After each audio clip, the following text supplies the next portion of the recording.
தமிழ்நாட்டில் அடுத்த சில நாட்களுக்கு வானிலை எப்படி இருக்கும் என்பது குறித்து வானிலை ஆய்வு மைய இயக்குனர் செந்தாமரைக்கண்ணனின் விளக்கத்தை தற்போது பார்க்கலாம்.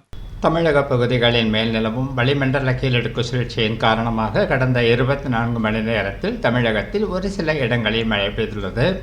அதிகபட்சமாக விருதுநகர் மாவட்டம் அருப்புக்கோட்டை மற்றும் கோவிலங்குளம் ஆகிய இடங்களில் 900 சென்டிமீட்டர் மழை பதிவாகியுள்ளது.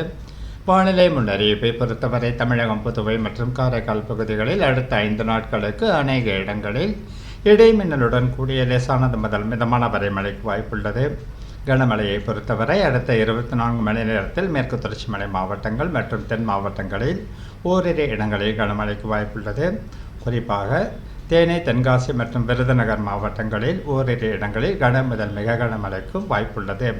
16ஆம் தேதி அன்று தென் தமிழக மாவட்டங்களிலும் 17ஆம் தேதி முதல் 19ஆம் தேதி வரை மேற்கு தொடர்ச்சி மலை மாவட்டங்கள், தென் மாவட்டங்கள், டெல்டா மாவட்டங்கள் மற்றும் வட உள் தமிழக மாவட்டங்களில் ஓரிரு இடங்களில் கனமழைக்கு வாய்ப்புள்ளது.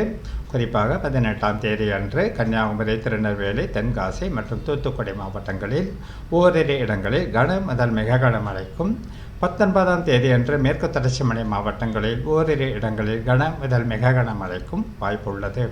சென்னை மற்றும் புறநகர் பகுதிகளை பொறுத்தவரை அடுத்த 3 நாட்களுக்கு வானம் ஓரளவு மேகமூட்டத்துடன் காணப்படும்.